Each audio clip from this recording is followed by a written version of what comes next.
I swiped my badge at the first checkpoint, nodding to the guard. 6 more to go. The same ritual I'd performed 5 days a week for 15 years. "Morning, Hughes," said the guard, barely looking up from his monitor. "Morning, Carl." The pool never changed. That was part of its design: consistency, predictability, control. The facility was in the middle of the North Pacific, 200 miles from Hawaii, keeping its secrets safe. I walked through the decontamination chamber at Checkpoint 2, arms raised while scanners checked for anything I shouldn't be bringing inside. The usual hiss of sanitizing spray filled the small room before the green light blinked and the door slid open. Checkpoint 3, retinal scan. 4, voice print. 5, hand geometry. 6, weight distribution analysis. 7, full body millimeter wave scan. By the time I reached my workstation in the research wing, 43 minutes had passed since I'd stepped off the helicopter onto the landing pad. Security was thorough by design. My desk sat among 20 identical stations, arranged in a semicircle around the central display. Above us, the domed ceiling glowed with artificial daylight that stayed the same intensity, no matter the weather outside or time of day. Below us, through reinforced glass flooring in the center of the room, was the object. I logged into my terminal and brought up yesterday's data maps. The object floated in its chamber, breaking the laws of gravity in ways we still didn't understand after decades of study. It was perfectly smooth, slightly oblong, and about the size of a bus. It absorbed light in ways that made it difficult to look at directly. Not black, not transparent, just wrong somehow. I'd spent 15 years mapping its atomic structure, and we'd barely scratched the surface of understanding it. And then there was the sound, a low buzz that vibrated just at the edge of hearing. Some new researchers couldn't detect it at all. Others got so bothered by it they asked for transfers within weeks. I'd gotten used to it, like living near train tracks or an airport. It became part of the background noise of life. "Anything interesting in the overnight data?" Daniel Cooper asked, sliding into the workstation beside mine. I shook my head. "Same patterns as yesterday and the day before that." "That's job security," he said with a thin smile. The morning briefing started at 800 sharp. Director William Peterson stood at the front of the room, his silver hair catching the artificial light as he flipped through his tablet. "No significant changes in the object's metrics overnight," he announced to the room of 30 researchers. "Thermal output remains constant at 19.2 degrees C. Gravitational field stable at 0.021 newtons per kU. Radiation signatures unchanged." We'll continue with standard mapping protocols today with teams 3 and 7 focusing on the southern quadrant. Standard, unchanged, stable, constant. These words defined our work at the pool. The object was found in Antarctic ice 27 years ago, dating back at least 12,000 years before humans. It never changed in all that time. I went to my station and started my day's work. I spent hours recording atomic positions, measuring density, and tracking energy outputs. The job needed focus and patience. I did the familiar tasks while my mind wandered. At 1:00 p.m., I took my lunch break in the common area. The cafeteria had the same menu every 2 weeks. Tuesday was turkey sandwiches and tomato soup. I ate quickly and went to the communication room for my weekly video call with Emily. The comm room was built for privacy. Small booths with soundproofing and secure connections to the outside world. I sat in booth 3 and started the call. After a few seconds, Emily appeared on screen. Her red hair was shorter than when I left 6 weeks ago. "Hey," I said, forcing a smile. "You cut your hair." She touched it self-consciously. "Just a trim? How's the platform?" The same old lie was there as usual. Oil platform engineer. That's what my cover story had been from the start. It explained the isolation, the long rotations away, the security, and the non-disclosure agreements. Same as always, lots of maintenance, lots of ocean. I kept my voice light, searching for something true I could tell her. I saw a pod of dolphins yesterday. There had been dolphins near the facility last week. And that much wasn't a lie. That sounds nice. Her smile didn't reach her eyes. The house is good. Mrs. Abernathy's cat got into the yard again, but otherwise nothing exciting. We talked about normal things for 20 minutes. Her job teaching second grade, a movie she'd seen. Plans for when I came home in 2 more weeks. The conversation felt hollow, like we were just going through the motions. I miss you, I said as our time wound down. I miss you too. She paused, looking away from the camera. James, when you get back, we should talk about us, about the future. My stomach tightened. I knew what we should talk meant. 15 years of half-truths and absences had taken their toll. I couldn't blame her. Yeah, I said. We should. After we disconnected, I sat in the booth for an extra minute, trying to push away the empty feeling in my chest. This was the price of the work. They'd warned me during recruitment that maintaining relationships would be difficult. What they hadn't mentioned was how the lying would make you feel completely empty inside. Back at my workstation, I plugged in my earbuds and resumed mapping. The afternoon was going to be long, 12 hours of detailed analysis, with just coffee breaks and shift changes. Daniel had moved to the testing lab, leaving me alone with my thoughts and the data. At 16:42, I noticed it. A small change in the object's usual sound. I pulled out one earbud, then both, turning my head to better catch the difference. The change was subtle. A slight change in the pitch, like the frequency had changed by a few hertz. Most people wouldn't notice it at all. I checked the acoustic monitoring systems. The readouts showed normal parameters, nothing flagged by the automated systems. I adjusted the sensitivity and ran a comparison against the baseline from this morning. There it was, a 0.3% change in the harmonic pattern. Tiny but real. I documented the change in my log and continued working, recording the exact time and what I'd heard.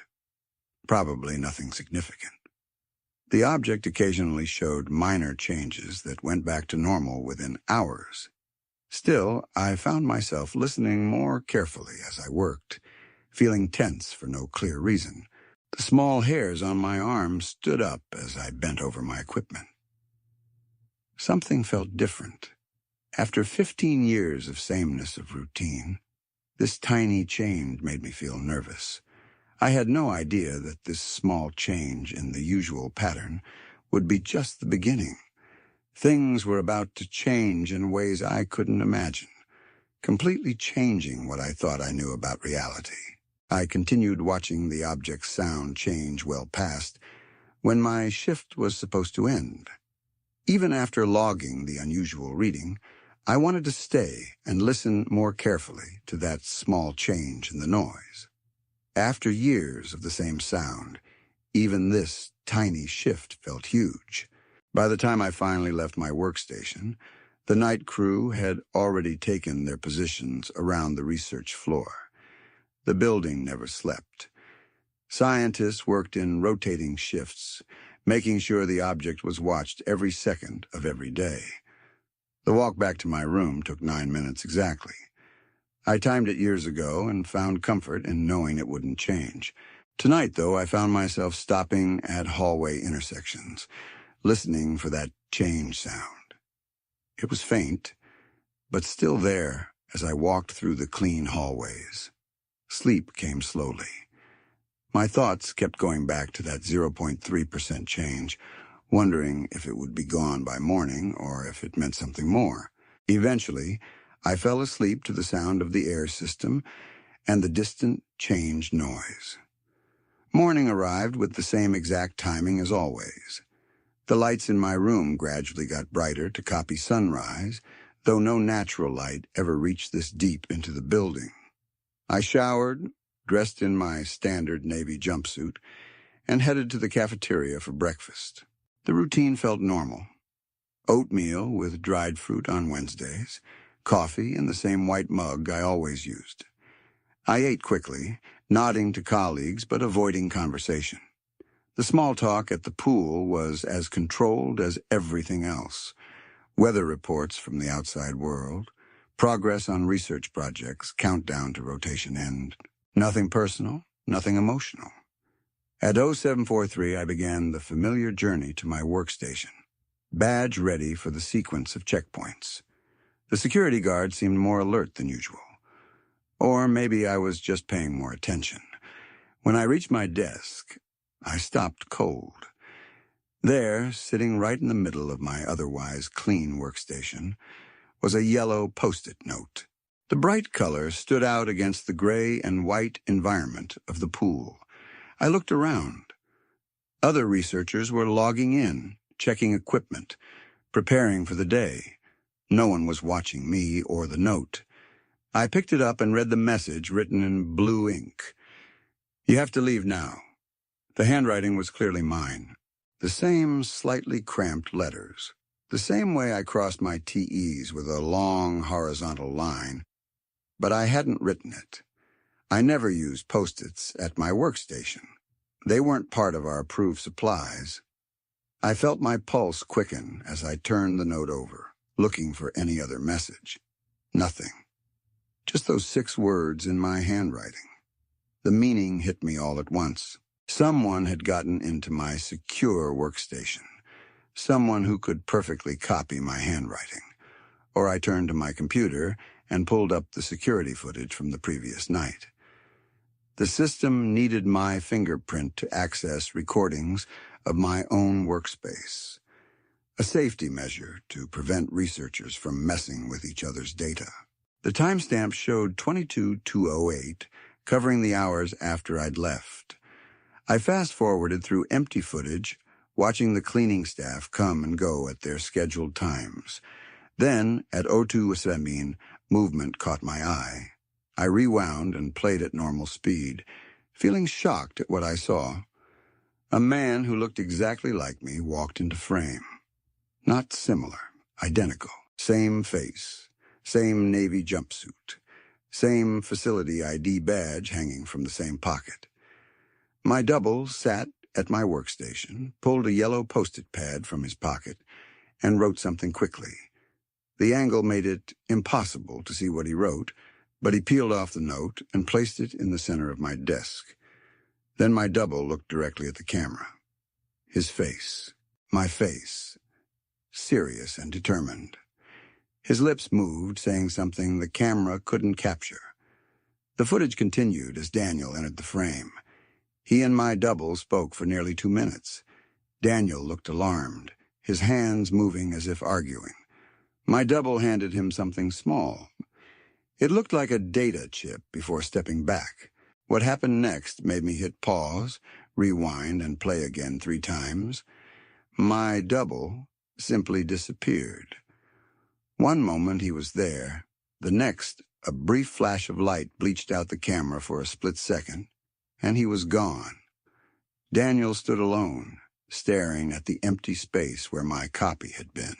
The security footage showed Daniel looking around nervously, then pocketing whatever my double had given him before hurrying out of frame. The timestamp read 02:26. I closed the security feed, my mind racing. This wasn't possible. The pool had the most advanced security systems on the planet.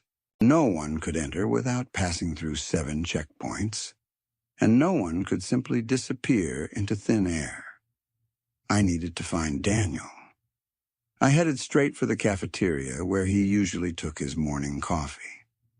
The breakfast crowd was thinning out as most researchers headed to their stations for the Year 08 Zo briefing. I spotted Daniel at his usual table in the corner, stirring his coffee while reading something on his tablet. "Daniel," I said, sliding into the chair across from him. "We need to talk." He looked up, mild surprise on his face. "Morning, James. What's up?" I leaned forward, keeping my voice low. "Did you come to my workstation last night?" "Around 0200. Daniel's expression didn't change, but his hand stopped stirring. No, I was in my quarters after 2100. I just watched security footage of you talking to someone at my workstation at EO 217. A brief look of something alarm recognition crossed his face, but it disappeared quickly. Must be a glitch in the system. I didn't leave my quarters. The footage shows you talking to someone who looks exactly like me. He gave you something. A data chip, I think. Daniel's eyes darted to the left, then back to me. He pushed his chair back slightly. I don't know what you're talking about, James. Maybe you should take a break. That mapping work can mess with your head after a while. Daniel, I know what I saw. You were there. I pulled the yellow note from my pocket. And whoever he was, he left this on my desk. Daniel glanced at the note, but didn't take it. His face had gone pale. I have to get to the lab. The director doesn't like us being late for briefing. He stood up. Coffee forgotten. Wait. I reached for his arm, but he pulled away. I can't help you, James. His voice had dropped to a whisper. I really can't. I watched him walk away, his shoulders tight with tension. He was lying. I was certain of it. The morning briefing started on time as always. Director Peterson went through the usual updates, not mentioning any security incidents or anomalies. I sat at my station, barely listening, the yellow note burning a hole in my pocket. After the briefing, I tried to focus on my work, but my mind kept circling back to the security footage and Daniel's strange reaction. By mid-morning, I'd made no progress on my assigned mapping sector. I needed answers, and Director Peterson was the only one with the authority to access all facility systems. I sent a meeting request through the internal messaging system marked urgent. The response came 20 minutes later. Office 1230. At exactly 12:30, I knocked on the director's door. Enter came the clipped response.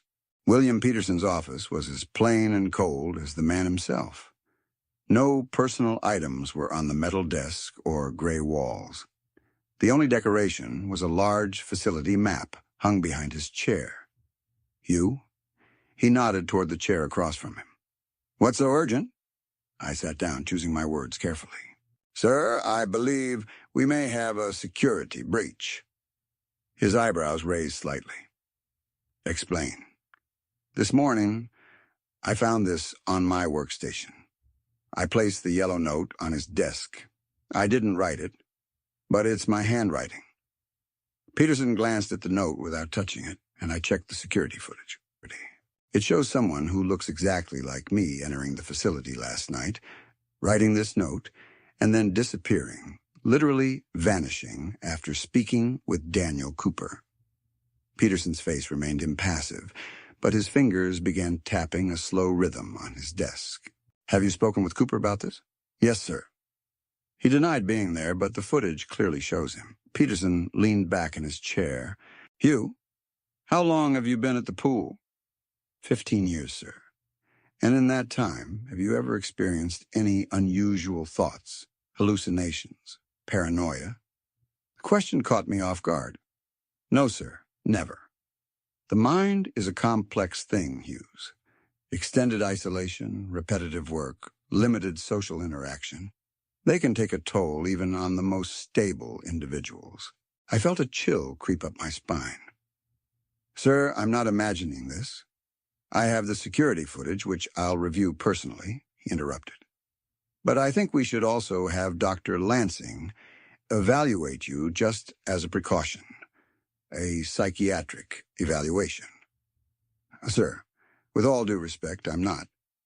It's standard procedure when personnel report impossible events. Hughes, his tone made it clear this wasn't a request. The object has unusual properties. We've documented cases where prolonged exposure affects perception. Sir, the deviation I logged yesterday was well within normal parameters. He finished for me. 0.3% is statistically insignificant. But it wasn't normal. Not after 15 years of total consistency. I wanted to argue, but the look on Peterson's face told me it would be pointless. "I want you to report to medical at 1400 for evaluation," Peterson continued. "Then return to your workstation and continue your assigned tasks. If there's been a security breach, we'll handle it. If there hasn't," he let the implication hang in the air. "Yes, sir." I stood up, knowing I was dismissed. "And Hughes," Peterson called as I reached the door. "Don't discuss this with anyone else. Security protocols understood." The psych evaluation was brief and clinical. Dr. Lansing asked standard questions about sleep patterns, stress levels, and any previous history of mental health issues. I answered honestly, except when she asked if I'd experienced any unusual thoughts or perceptions lately.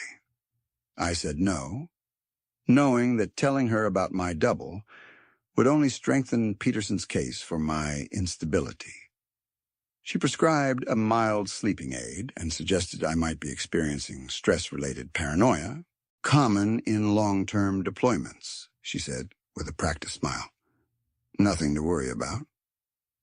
I returned to my workstation, going through the motions of my work, while my mind raced with questions. The yellow note remained in my pocket, its 6 words repeating in my mind. "You have to leave now. But leave where? And why?" The pool was 200 miles from the nearest land. We arrived and departed on scheduled helicopter rotations. There was no leaving outside those parameters. The rest of the day passed in a haze of routine tasks and unanswered questions. Daniel avoided me, changing direction whenever he saw me in the corridors. Other researchers carried on as normal, oblivious to the impossibility that had walked into our facility, worn my face, and vanished into thin air. By the time my shift ended, exhaustion had set in. I skipped dinner and headed straight to my quarters, hoping sleep would clear my head. I didn't take the sleeping pill Dr. Lansing had prescribed. I needed to stay alert to process what was happening. I lay in bed, staring at the ceiling, replaying the security footage in my mind, my double's grim expression, the note, the flash of light as he vanished, Daniel's denial, Peterson's dismissals. The low drone of the object had been a constant background noise for 15 years. I'd learned to tune it out, to let it fade into the white noise of facility systems. But tonight, as I tried to sleep, it seemed louder, more insistent. I rolled over, pulling my pillow around my ears. The sound pushed through, vibrating not just in my ears, but somehow inside my head. The 0.3% deviation I'd noticed yesterday had grown. The pitch changed in waves, rising and falling in patterns I'd never heard before. I sat up, pressing my hands against my ears. It made no difference. The sound wasn't coming through the air. It felt like it was being created inside my skull. As the minutes stretched into hours, I began to hear something else layered within the noise. Whispers too faint to make out words, but definitely voices. Multiple voices speaking together, their words just below the threshold of understanding. I got up and paced my small quarters. Trying to escape the noise, I tried running the shower to drown it out. I tried playing music through my earbuds. Nothing helped. The whispers continued, growing neither louder nor softer, but remaining constant. A chorus of unintelligible voices riding the waves of the object's noise. By the time my alarm signaled morning, I hadn't slept at all. The voices had kept me company through the night, whispering words I couldn't quite grasp, carrying messages I couldn't understand. As I prepared for another day at the pool, one thing became clear. Something fundamental had changed. The object was no longer silent. It was trying to speak. 3 days of whispers left me exhausted. I dragged myself through my morning routine, the voices from the object still buzzing at the edge of my mind. No matter what I tried, covering my ears, playing music, even running the shower at full blast, they stayed there, a constant murmur just below the level of making any sense.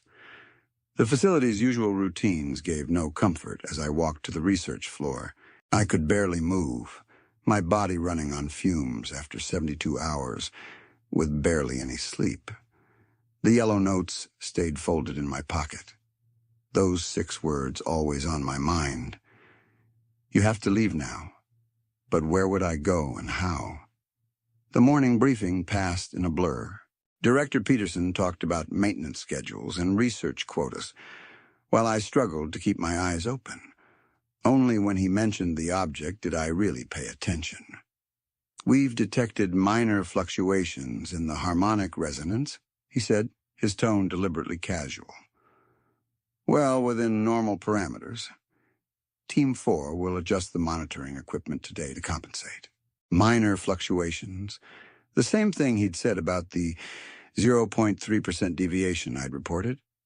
I looked around the room, wondering if anyone else could hear the whispers that had kept me awake for 3 nights straight. The other researchers just looked bored as usual, taking notes and checking schedules. I went back to my station and tried to focus on my mapping assignment. The particles on my screen blurred before my tired eyes, patterns changing and forming again. After 15 years of work, I could usually spot atomic alignments right away.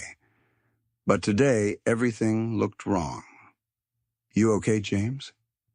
I looked up to find Thomas Bell, the senior researcher, standing beside my station. His eyes reflected genuine concern behind thick glasses. Fine, I said automatically. Just tired. Thomas nodded slowly. The object's been acting unusual lately. Sometimes that affects people differently. Have you noticed anything strange? I asked, keeping my voice low. He paused, looking toward Peterson's office. Not personally, but I've been here almost since the beginning. After a while, you learn to spot the signs when something's changing. Before I could ask what he meant, Thomas left, called to another station by a junior researcher. The day crawled by, each hour filled with the same boring routines I'd done for 15 years. But something seemed wrong today. Conversations stopped when I got close. Researchers who usually worked with me suddenly found reasons to be somewhere else. By evening, the whispers from the object were louder, like dozens of people talking just out of hearing range. I skipped dinner and went back to my room, hoping I'd be tired enough to sleep through the noise. It didn't work. I stayed awake all night, listening to the voices rise and fall, almost making words before turning back into random noise. Sometimes one voice would get louder than the others, still impossible to understand, before blending back with the rest. The second day was the same, work people avoiding me, whispers. I saw Daniel watching me from across the research floor, with a blank look on his face. When I walked over, he quickly picked up his stuff and went to the testing lab. I kept thinking about the yellow note in my pocket more and more as the day went on. That night, I took the sleeping pill Dr. Lansing had prescribed. It made everything fuzzy, but didn't stop the whispers. Instead, I got stuck in this weird half-sleep, where the voices seemed to come from inside my own head, not connected to the object anymore. By the 3rd day, after finding the note, I barely felt in touch with reality. I went through the facility doing my work like I was on autopilot, while part of my mind kept trying to understand the whispers. I was heading back from the testing lab when I saw her. Emily stood at the end of the hallway, outside the research wing, wearing the same blue sweater she'd had on during our last video call. Her auburn hair looked bright under the overhead lights. She was looking right at me, seeming confused and worried. I stopped suddenly, not believing what I was seeing. Emily couldn't be here. The pool was 200 nautical from the nearest land in the middle of the ocean. No one got in without going through 7 security checkpoints, all needing biometric confirmation. And yet there she was, standing right in front of me. "Emily," I called, my voice cracking. She opened her mouth to speak, But before any sound came out, two security officers appeared behind her. They each took one of her arms, gently but firmly, and began leading her away. "Wait!" I shouted, breaking into a run. "Emily." She looked back over her shoulder, her eyes meeting mine for just a moment before the security team ushered her around a corner and out of sight. I ran after them, but when I turned the corner, the corridor was empty. No Emily, no security personnel, just the same sterile hallway I'd walked thousands of times before. "No," I whispered to the empty air. She was here. I saw her. I ran to the nearest security station, slamming my palm against the communication panel. "Security breach in Corridor E. I need to speak to Chief Sanders immediately." 20 minutes later, I sat across from Robert Sanders in the security office. He looked at the surveillance footage from Corridor E.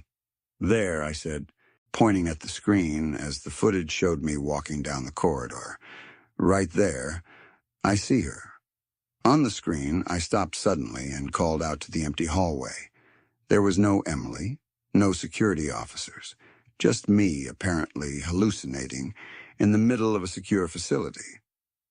"Hughes," Sanders said carefully. "There's no one there.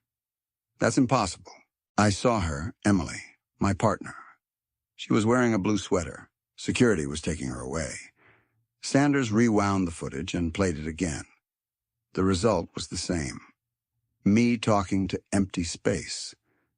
Could the footage be altered? I asked, grasping at straws. "By whom?" Sanders countered. "And why?" "Look, Hughes, Director Peterson mentioned you've been under observation. Working here long-term can sometimes cause perceptual issues." "I'm not hallucinating," I insisted. But even as I said it, doubt crept in. What was more likely? That Emily had somehow bypassed all security to appear in the pool, or that my sleep-deprived mind was playing tricks on me. Sanders closed the footage and folded his hands on his desk. "I'd recommend speaking with Dr. Lansing again. In the meantime, I'll increase security sweeps just to be thorough." I nodded, knowing further argument would be pointless. As I stood to leave, Sanders added, "The object affects people in different ways, Hughes, even those of us who've been here a long time." It was almost word for word what Thomas Bell had said to me. Back on the research floor, the mood had changed. Researchers huddled in small groups, talking quietly, conversations stopping quickly when I walked up. I caught bits of talk. Unstable security risk happened before that made it clear I was the topic of their concern. I sat at my station and tried to focus on my work, but the screen kept blurring before my eyes. The whispers that had been with me for 3 days seemed louder now, more urgent, as if trying to tell me something important. Daniel Cooper walked past my station without acknowledging me, heading for the central display where the mapping team had gotten together. Their voices carried across the quiet room. "It's impossible," one of them said. "We've checked the equipment 3 times. "Run it again," Daniel ordered. "We need to be absolutely certain before we report this." I watched as they huddled around the display, pointing at data patterns I couldn't see from my position. After 15 minutes, they dispersed, looking troubled. Daniel remained at the central console, staring at the screen as if hoping the data would suddenly make sense. I walked over, curiosity overcoming my weariness. "What's going on?" Daniel jumped, apparently not having heard me approach. "Mapping anomalies," he said after a short pause. "Nothing to worry about." 2. "What kind of anomalies?" He sighed, running a hand through his hair. "Particles appearing in 2 locations simultaneously. Not just quantum entanglement. We're talking about the same particle occupying 2 distinct points in space-time." He gestured to the screen. "See these? They should be impossible." The display showed a 3-dimensional model of a section of the object, with certain particles highlighted in red. According to the timestamps, These particles were being recorded in multiple locations at the exact same microsecond. "How long has this been happening?" I asked. "We first noticed it yesterday. It's spreading through the structure." Daniel's voice dropped lower. "James, this isn't just unusual. It violates fundamental laws of physics." Before I could respond, my workstation alarm went off, a standard alert showing a completed analysis. I excused myself and went back to my desk. The screen had changed. Instead of the analysis results I'd been expecting, a message filled the display in large text. "Time is running out. They know." I looked around quickly. No one was watching me. The message stayed on screen for exactly 5 seconds before disappearing, replaced by the normal analysis report, as if nothing had happened. My hands were shaking as I pulled up the security video from my workstation. The timestamp showed activity from just 10 minutes earlier, while I'd been talking with Daniel at the central display. The video showed my double sitting at my station, typing fast. This time he looked different, tired with a healing cut across his left cheek. He finished typing, looked directly at the camera with a serious look, then stood and walked out of frame. I checked the entry logs from my workstation. According to the system, no one had used my terminal except me. The biometric security, fingerprint, retinal scan, and voice confirmation showed no unauthorized access attempts. Yet the video clearly showed someone who looked exactly like me getting past all security measures. The whispers in my head grew louder, a mess of voices all trying to speak at once. I pressed my hands against my temples, trying to block out the noise, but it only got worse. I needed to get away from the research floor to think clearly. I signed out of my station and headed for the residential wing, taking my usual route through the facility. But the usual route wasn't there. Where there should have been a junction leading to the elevator banks, I found a straight corridor extending farther than I remembered. I stopped, confused, then turned back to retrace my steps. The hallway behind me now ended in a door I didn't recognize. I kept walking, looking for familiar spots. The pool had a logical layout. Concentric rings connected by straight corridors like a wheel with spokes. I'd walked through it with my eyes closed during security drills, but now nothing matched what I remembered. A door that should have led to the cafeteria opened into a storage room. Corridors stretched longer than they should have, or ended abruptly where they once continued. Twice I found myself back at the research floor, despite heading in the opposite direction. After 20 minutes of wandering, I rounded a corner and came face to face with Thomas Bell. "James," he asked, surprise evident in his voice. "What are you doing in Section C? Your quarters are in E-Wing." "I got lost," I admitted, the words sounding ridiculous even as I said them. "Everything looks, different." Thomas looked at me for a moment, then pointed ahead. "Come on, I'll walk with you." We went through the facility in silence. With Thomas leading, the layout suddenly made sense again. The correct turns appeared where they should be. Known corridors led to the right destinations. Within minutes, we stood outside my room. "Thank you," I said, relief washing over me. I don't know what happened. It was like the whole place rearranged itself. Thomas glanced down the empty corridor, then back at me. "James, how long have the whispers been keeping you awake?" I was shocked by the question. I hadn't told anyone about the whispers. Not Dr. Lansing, not Peterson, not even Daniel. "How did you—" "I've been here since they first brought the object to this facility." Thomas interrupted, his voice barely above a whisper. "I've seen what happens when it starts to communicate." "Communicate?" I echoed. "You mean the whispers are coming from the object?" Thomas nodded, looking more tired than I'd ever seen him. "It doesn't always choose the same person. Last time, it was Ryan Ward. The name meant nothing to me, but Thomas said it with significance, as if I should recognize it." "What happened to him?" I asked. Thomas's eyes darted toward the ceiling where I knew security cameras monitored every corridor. "Not here. We can't talk here." He pressed something small and hard into my palm. "Tomorrow, when you're ready to know." He walked away before I could respond. His footsteps bounced down the corridor until he turned a corner and disappeared. I entered my quarters and closed the door, leaning against it as exhaustion threatened to overwhelm me. The whispers continued their constant murmur, but something had changed. One voice now rose above the others, still unintelligible, but clear as if speaking directly to me. I opened my hand to see what Thomas had given me. It was a small data chip, the kind used for secure file transfers within the facility. I sat at my personal terminal, a basic system that let me access approved entertainment and educational materials, but not the pool's main networks. The chip wasn't compatible with my terminal. It had a different connector type, older than the current standard.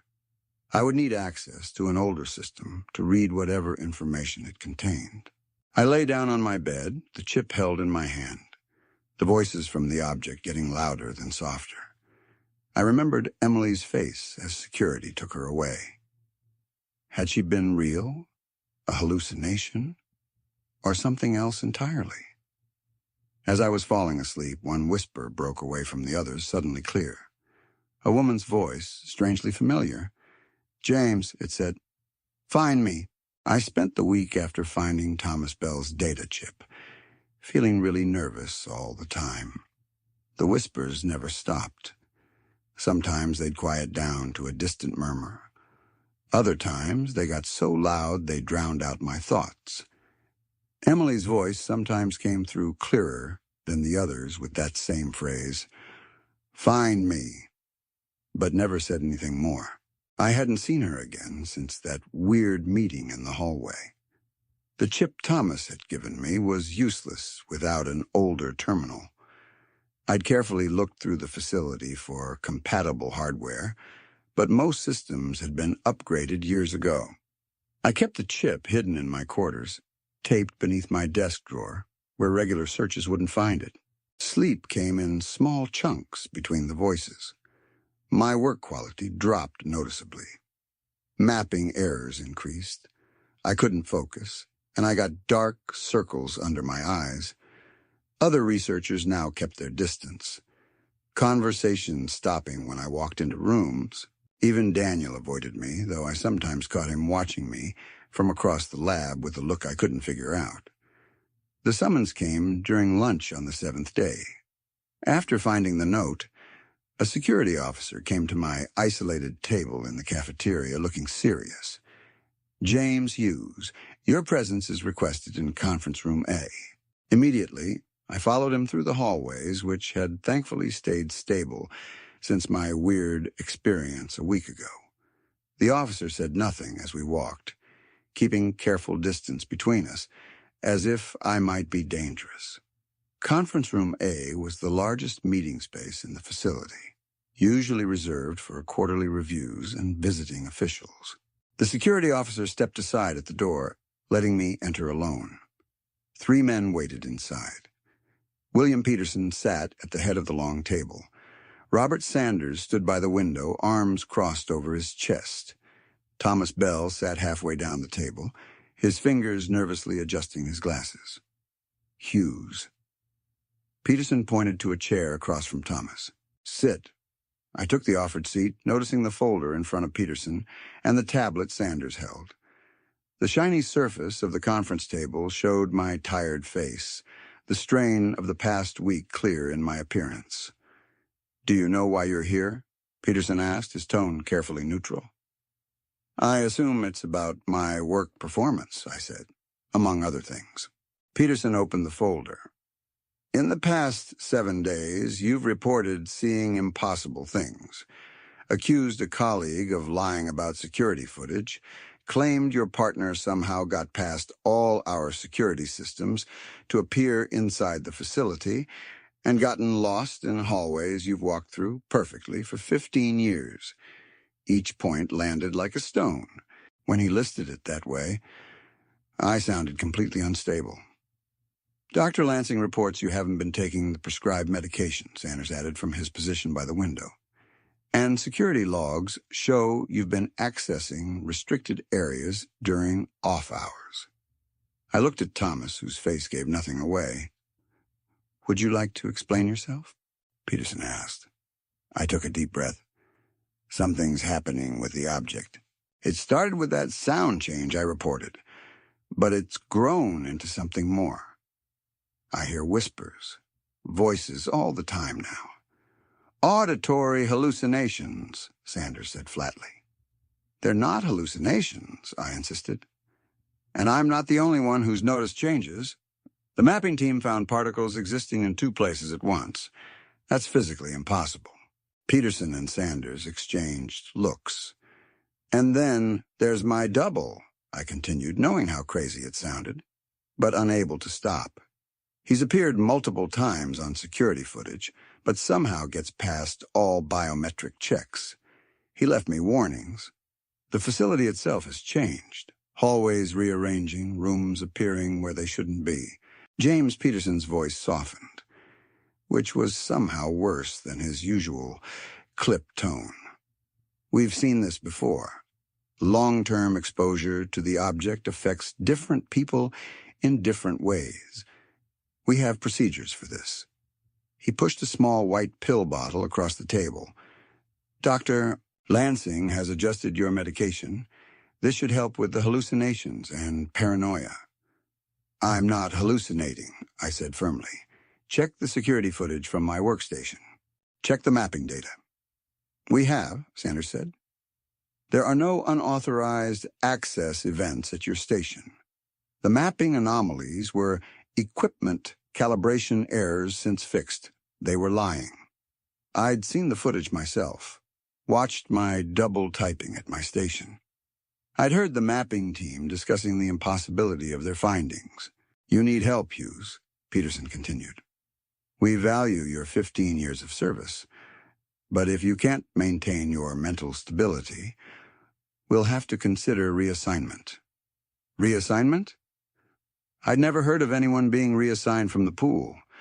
Once you were here, you stayed until retirement. That was the deal. It would be best for everyone, Peterson said, his tone making it clear this wasn't a suggestion, but a threat. I felt anger rising. What happened to Ryan Ward? The reaction was immediate. Sanders stood straighter. Peterson's eyes narrowed, and Thomas's hand froze mid-adjustment of his glasses. Who told you that name? Peterson asked quietly. Does it matter? I countered. Who was he, and what happened to him?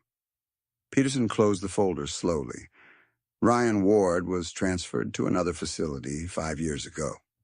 His work here was completed. That's the official story, I said. What's the truth?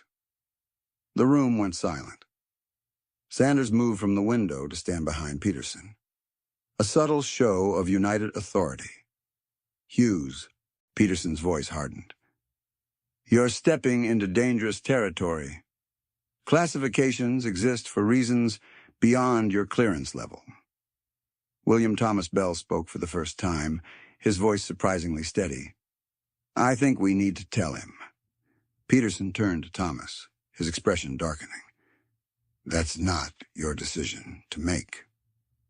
Look at him. Thomas gestured toward me. The same signs, the same pattern. If we don't step in, we'll lose another one. This discussion is classified, Sanders cut in, and Hughes doesn't have the necessary clearance. I do, Thomas said quietly, and I'm using Section 12 of the Research Charter. Peterson's jaw tightened visibly. Section 12 was rarely mentioned. The rule that allowed senior researchers to share classified information if they believed keeping it secret created a greater risk to the facility or staff. You're making a mistake, Peterson warned. Maybe, Thomas admitted. But I've been here longer than anyone in this room. I've watched this happen before. Peterson and Sanders exchanged looks again, some unspoken message passing between them. Fine, Peterson finally said. Limited disclosure, but it stays in this room. Thomas nodded and turned to face me fully. James, what you're experiencing isn't unique. The object has properties we've been tracking for years, but haven't fully included in the general research database. He pulled out his own tablet and slid it across the table. On the screen was a chart titled Space-Time Anomalies Restricted Access. The graph showed a steady increase in recorded events over the past decade, with a sharp jump in the last 6 months. For years, we've documented reality distortions near the artifact, Thomas continued. Equipment recording events that haven't happened yet or never happened at all. Impossible physics, and yes, duplications of personnel of I stared at the data, feeling a strange mix of relief and deeper worry. So I'm not hallucinating. Not entirely, Thomas said carefully. The object isn't just an artifact from some ancient civilization. It appears to be changing space-time itself. Theoretically changing, Sanders corrected. We have no conclusive evidence. We have plenty of evidence, Thomas interrupted. We just can't explain it with current scientific models. He turned another page on his tablet, showing footage I recognized immediately. My double sitting at my workstation, writing the post-it note. Your security clearance doesn't allow you to access these files, Thomas explained. That's why when you checked, you only saw what the system was programmed to show you. You knew about this? I asked, looking between the 3 men. You knew I was telling the truth, and you still tried to convince me I was hallucinating. Protocol, Sanders said simply. Need to know basis. And now I need to know. Thomas nodded slowly. You're the 4th person to report these specific experiences. First was Keller in 2012, then Matthews in 2015, then Ward in 2018. What happened to them? I asked, though I suspected I already knew the answer. Officially, all 3 requested transfers to other research sites, Peterson said, his tone carefully neutral. Their departure paperwork is all in order. And unofficially, I pressed. Thomas removed his glasses, rubbing the bridge of his nose. They vanished. Keller during a routine maintenance cycle, Matthews during a supply delivery, and Ward during the only power outage in the facility's history. Vanished? The word hung in the air between us without a trace, Thomas confirmed. Their personal things stayed in their quarters. They simply weren't there anymore. And none of you thought this was worth looking into. I couldn't keep the accusation from my voice. We looked into it thoroughly, Sanders snapped. Every inch of this facility was searched. Every piece of footage reviewed. Every possible escape route checked. They couldn't have left the pool through any normal means. Then where did they go? Thomas hesitated, glancing at Peterson, who gave a small nod. We believe the object took them, Thomas said quietly. Or, more accurately, that they went into the object. The statement hung in the air, its impossibility fighting with the conviction in Thomas's voice. How? I finally asked. We don't know, Thomas admitted. But in each case, the object showed increased activity in the days leading up to their disappearance. The same pattern we're seeing now. I thought about the whispers, the changes in the facility, my double's warning. Why are you telling me this now? Because, Thomas said carefully, we need to understand what's happening, and you're our best connection to the phenomenon. Peterson cleared his throat. What Dr. Bell means is that we'd like you to document your experiences in detail under controlled conditions with proper monitoring. The clinical language didn't hide what he was really saying. I was no longer just a researcher. I had become a subject of study. And if I refuse, that would be unwise, Sanders said flatly. Cooperation is in everyone's best interest. You mean you'll force me to comply? Peterson's smile didn't reach his eyes. The object is the single most important scientific discovery in human history. Individual preferences don't matter compared to what we might learn. I looked at Thomas, but his face was blank again, hard to read behind his glasses. "Do I have a choice?" I asked. "There's always a choice, Hughes," Peterson said. "But only one lets you continue your work here without complications." The threat was clear. I nodded slowly, buying time to think. "What do you want me to do?" "Report any unusual experiences immediately," Peterson instructed.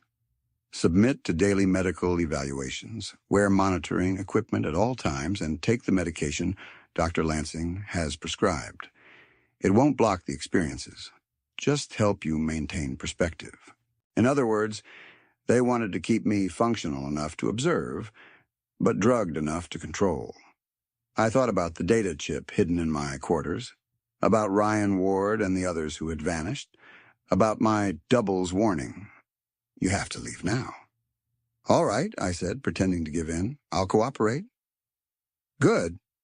Peterson stood, signaling the end of the meeting. "Sanders will take you to medical for your first full evaluation. We'll start the monitoring protocol tomorrow." As I got up from my chair, I looked down at the shiny conference table. I could see my face in it. Tired, stressed, but determined. Then, while everyone else was packing up, something impossible happened. My reflection moved by itself. I couldn't move, completely shocked, while my mirror image looked right at me with an urgent look. His lips made words carefully with no sound, but clear as day. "Find Ryan Ward." I looked up quickly to see if the others had noticed, but they were busy with their tablets and folders.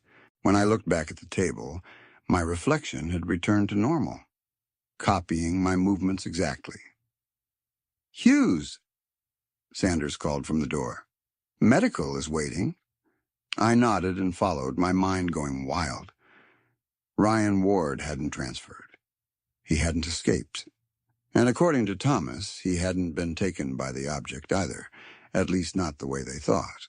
Ryan Ward was still here somewhere in the pool, and somehow I needed to find him. I started my search for Ryan Ward the morning after my meeting with Peterson, Sanders, and Thomas. The medication they'd insisted I take made my thoughts fuzzy, but didn't stop the whispers. If anything, the voices seemed more persistent, like they were trying to push through the drugs. The facility's personnel database could be accessed from any terminal with proper clearance. I logged into the system during my scheduled research break, making sure no one was watching me. According to official records, Ryan Ward had never worked at the pool.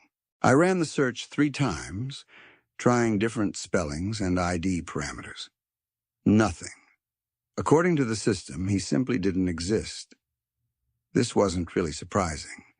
If they wanted to erase someone, the digital trail would be the first thing to go. Physical records would be harder to completely change. The pool kept backup archives of all personnel files in the administrative wing, partly for security and partly because the old director never trusted computers. Those files needed physical access, not just a login. I waited until my lunch break before heading to the archives. The room wasn't actively monitored. Few people ever needed to look at paper files anymore, but my badge swipe would still be recorded. If anyone checked, I could claim I was researching old mapping techniques. The archive smelled of paper and dust. Filing cabinets lined the room from floor to ceiling, organized by department and year. I went directly to Research Personnel, 2018, the year Thomas had mentioned, for Ward's disappearance. The cabinet wasn't locked. I pulled open the drawer labeled RZ and looked through the folders. Nothing under W. No Ryan Ward. They'd been thorough, but maybe not thorough enough. I moved to the cabinet with facility incident reports. If Ward had vanished during a power outage like Thomas claimed, there would be records of the event itself, even if his name had been removed. The incident report section was more promising. I found a file labeled Critical Systems Failure, March 12, 2018.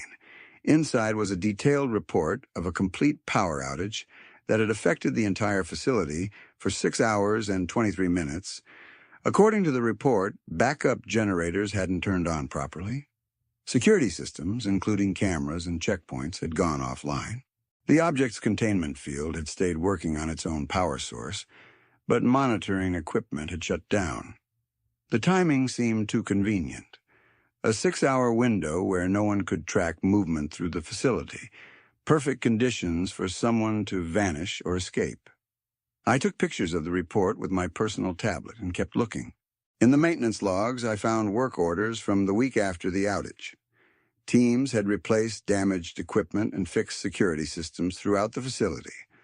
One entry caught my attention. Residential Quarter E17. Replace damaged ceiling panel and repair adjacent ventilation access. I knew the residential layout pretty well. E17 would be in the eastern wing where junior researchers lived. If that had been Ward's room, the repair work might have been done after he was already gone. I put the files back in their places, making sure to leave everything as I'd found it, and headed back to my workstation. The medication was making me feel slow and tired. I worked mechanically through the afternoon, counting the minutes until my shift ended. That evening, instead of going straight to my room, I took a detour to the eastern residential wing. Each section housed about 40 researchers in identical small rooms. Most would be at dinner or evening activities, giving me a short window to look around without attracting attention. I found room E17 easily enough. The door was unlocked, normal for empty rooms. Inside, the space had been cleared of personal belongings. A bare mattress sat on the bed frame. The desk was empty except for a standard terminal. The closet had only a few spare hangers. The room looked like every other empty room in the facility. I closed the door behind me and looked at the ceiling, checking for the panel mentioned in the maintenance log. The standard ceiling in these rooms had white acoustic tiles and a metal grid. One panel directly above the bed looked slightly different from the others, newer with less yellowing around the edges. I pulled a chair from the desk and stood on it to reach the ceiling. The panel lifted easily, showing the dark space above. I ran my hand along the inside of the opening, feeling nothing but dust. Stretching higher, I reached farther into the ceiling space. My fingers touched something solid, pushed back into the corner where the ceiling met the wall. Something that didn't feel like part of the ventilation system. I grabbed it and pulled it toward me. A book fell into my hand, a leather-bound journal, worn and dusty. I quickly put back the ceiling panel and stepped down from the chair. The journal had no name on its cover. I sat on the bare mattress and opened it to the first page. Day 872 at the pool, it began. The whispers started 3 days ago. I nearly dropped the book. This was it. Ryan Ward's journal. I flipped through the first few pages, recognizing my own experiences reflected back at me through someone else's words. Day 875. The whispers are getting louder. I can almost make out words now. Dr. Lansing prescribed something for what she calls auditory hallucinations, but I know what I'm hearing is real. Day 877. I saw myself on the security footage today, except it wasn't me. Not exactly. He looked tired, older somehow. He stared directly into the camera as if he knew I would be watching. Day 880. Found a note at my station this morning. Just 4 words. They are lying to you, eh? The handwriting is mine, but I didn't write it. Each entry mirrored what had happened to me almost exactly. The progression was the same. Whispers, sightings, messages. The feeling that the facility itself was changing. I read faster. On day 883, Ward's entries took a new turn. I accessed the restricted files today. What they're hiding changes everything. The object isn't just an artifact. It's a doorway. It exists in multiple realities at once, occupying the same physical space across different timelines. The research team knows this. They've recorded hundreds of timeline breaches over the past decade. People appearing who shouldn't be here. Equipment showing impossible readings. Reality itself bending around the object. And I'm not the first to hear the whispers. Keller and Matthews both reported the same experiences before they vanished. The official story is that they transferred out, but the truth is much stranger. I paused, remembering what Thomas had told me during our meeting. 3 others before me, Keller, Matthews, and Ward himself, all gone without a trace. The next entry really freaked me out. Day 885. I found Matthews today, not in our reality, in another one bleeding through. He looked right at me in the corridor, tried to speak, but no sound came out. Security walked right through him like he wasn't there. In his reality, he's still at the pool, but something's wrong. His face was bruised, his clothes torn. He looked like he was running from something. I think I understand now. The object isn't communicating. It's reaching across timelines. The whispers are voices from other realities where the pool exists. Sometimes those realities overlap with ours, creating the doubles, the impossible messages. Day 887. I saw myself again today, not on camera, in person. We stood face to face in the research wing. He told me I need to leave before the convergence. Said that in his timeline they couldn't stop it, and everyone at the pool died. Day 890. I've been mapping the security system. There's a way out during supply deliveries, a brief window when the loading bay is connected to the outside world. I've been saving my medication, pretending to take it, but storing it instead. Tomorrow night, when the helicopter brings the monthly supplies, I'm going to create a distraction using the pills to trigger a false medical emergency. In the confusion, I can reach the loading bay. If anyone finds this journal, know that the object is more dangerous than they're admitting. It's breaking down walls between realities. And in some of those realities, something terrible has already happened here. That was the final entry. Ryan Ward had planned his escape 5 years ago during a supply delivery. Had he succeeded? The power outage happened the very next day. Was that his distraction? Or had something else gone wrong? I checked the date on the last entry. March 11th, 2018. The power outage occurred on March 12th. The timing lined up exactly. I put the journal in my jumpsuit and returned the chair to its original position. As I was about to leave, something else got my attention. A small scratch mark on the wall near the bed. Looking closer, I saw it wasn't random damage, but a deliberately carved set of numbers. 12481. A code of some kind. I memorized the numbers and left room E17, making sure the door closed properly behind me. Back in my own quarters, I examined the journal more carefully. Beyond the written entries, Ryan had included detailed drawings, sketches of the object showing subtle changes in its surface that official scans had never detected. He'd mapped what he called thin spots, where reality seemed weaker around the artifact. Most importantly, he documented the facility's shipment schedule. According to his notes, supply deliveries came on the second Tuesday of each month, between 22 odd and 23 hours. I checked my facility calendar. Tomorrow was the second Tuesday of the month. The data chip Thomas had given me was still hidden beneath my desk drawer. I remembered the numbers from Ryan's wall. 2248E1. On a hunch, I accessed my terminal settings and changed the input protocol from current standard to version 2.24.81, an older system that might be compatible with Thomas's chip. The terminal accepted the protocol change. I inserted the chip into the port, holding my breath. The screen flickered, then displayed a single file, Convergence Theory, a PDF. I opened it to find a research paper written by Thomas Bell himself, dated nearly 20 years earlier.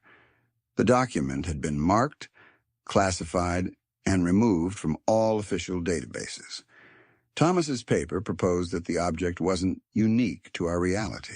It existed simultaneously across multiple timelines, serving as an anchor point where different versions of reality could potentially intersect.